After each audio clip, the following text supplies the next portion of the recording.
Ah, gear. Equipment. From the armor and shield of Achilles forged by Hephaestus himself to the girdle and the gauntlet of Thor, the helm of darkness, Zeus's mighty Aegis, the sword of Attila, the Calid bow, Gungnir, Excalibur, and many, many more. Since the dawn of time, mankind has placed a special importance on equipment and its ability to compound the already fearsome power of awesome individuals. Indeed, 3 tiers of heroes are created. The heroic hopeful, the hero, and the totally fucking super decked out hero who can stand toe to toe with fucking gods, god-born monsters and shit. Time and again in stories of myth and legend we're presented with an individual who, whether through birthright or determination, transcends the ranks of normal men, who crafts deed to name and earns the rank of hero amongst his peers. But even so, his journey is rarely over. For like humans fiddling with a tesseract, his ascension to hero signals to the cosmos that he is ready for a higher kind of test. But he cannot overcome it alone. Great though he be, lo, he is all but he is. Human or god, and this new challenge is a step above even that. And so he seeks it, forges or finds or is given it a weapon, a shield, or a suit of armor, or a piece of clothing that amplifies his strength and prowess to levels unheard of and otherwise impossible to obtain. Now he's ready. Now he steps 1 foot on earth or in the heavens with his kinsmen in past and 1 foot forward into the unknown. A true hero, a champion of men in the Colosseum of the cosmos. As you may have noticed, the big thing here is the item, the elixir, the spinach. The thing that puts the already awesome dude on the fast track to the penultimate levels of true badassitude. Old god suddenly back from vacation and wrecking your shit? You need gear. Indescribable interplanar horror touching your stuff? Strap it on. Corrupted former hero about to collapse reality out of madness and twisted moral motives? Suit up, Susie. You got shit to do, and you're sure as shit not gonna do it naked. I mean, really. Even Hercules wasn't naked all the time. Fast forward from the days of rippling six-pack sporting heroes running around skinning lions and giving Gorgon beauty tips to the days of pasty internet nerds role-playing rippling six-pack sporting heroes for fun on their days off, and we run into a very difficult question where we start to look at the role of gear in RPGs. Now, this is a question that gets very complicated very quickly.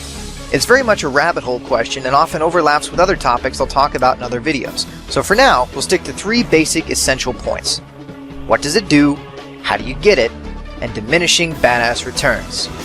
What does it do? In RPGs, what does gear do? It gives you stats, gives you armor, makes you look good, sometimes gives you set effects, etc, not bad. Pretty easy, right? Pretty fucking easy question. Actually, no, it's not. See, it's not quite that easy. Gear gives you stats, yes, obviously, but it relates back to my point in my levels video about symbolizing character progression. In tandem with levels, gear serves to represent the advancement of your character in his world. His heroicness goes up, his I'm fucking expendable and can die right away all the time factor goes down. Along with levels and passive stat increases, gear enforces this point.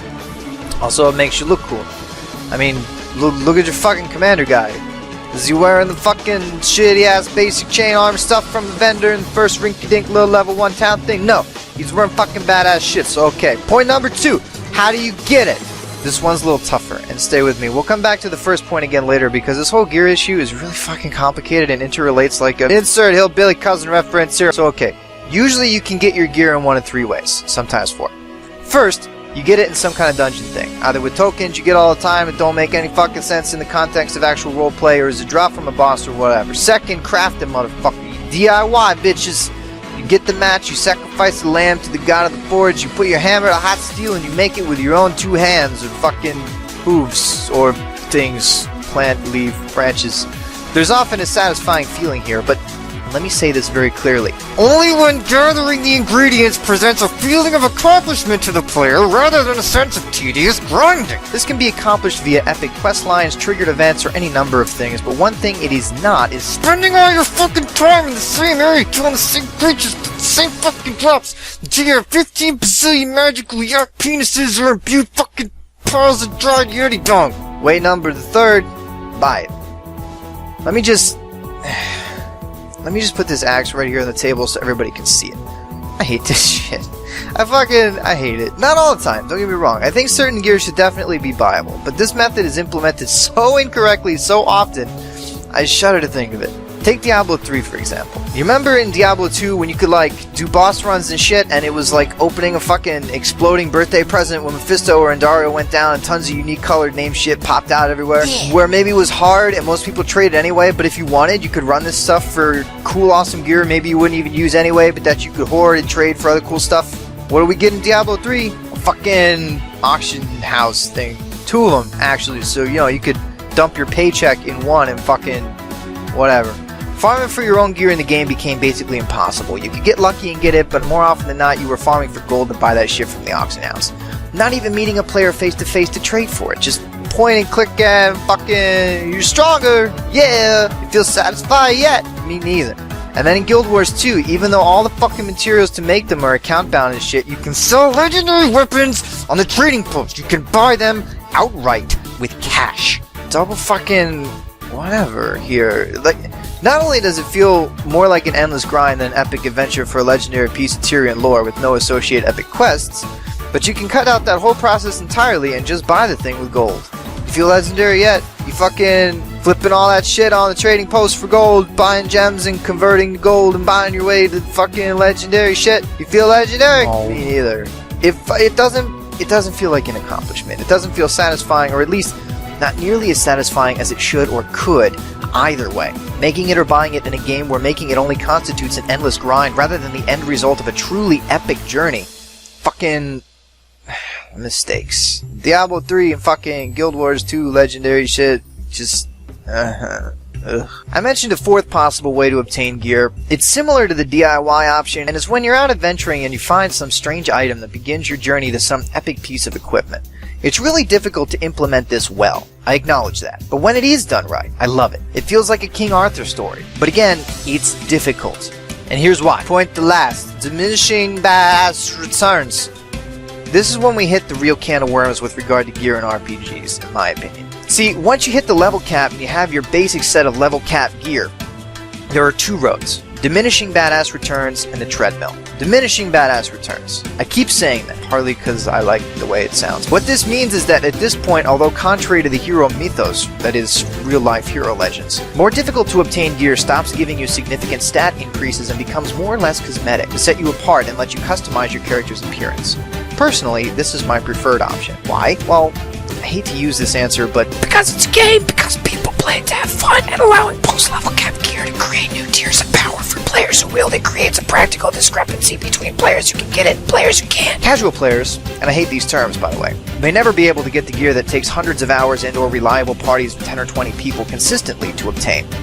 If it's cosmetic, fine. But if it's practical, that is, if you need it to feel competitive, it's disparaging. Ever play a PvP match in WoW and get stomped by some guy you couldn't damage because he was in full top tier PvP gear and you didn't have any PvP gear yet, just because you couldn't deal any damage to him as he slash danced? Yeah, it's that feeling. And some of you may say, well, Crawler, you can have that gear too.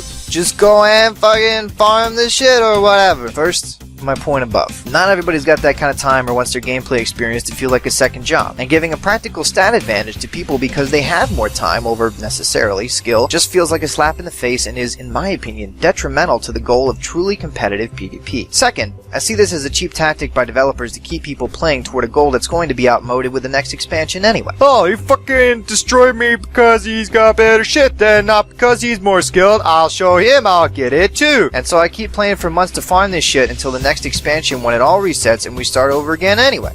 Fucking whatever. This is actually the second option, opposed to diminishing badass returns, the treadmill. You keep players grinding for new gear that you crank out every couple months that invalidates their old gear and basically forces them to keep grinding in order to stay competitive. I don't like it. It gates people, it sucks the accomplishment out of any of my goals the instant they're rendered null by a new content installment. And it causes a ton of other problems when the incline of character stat progression gets steeper and steeper and starts to break other parts of the game and other old content. So what do I think? I think that as your character progresses through, quote, levels, to the end of the game, his gear serves to reinforce his progression as a character.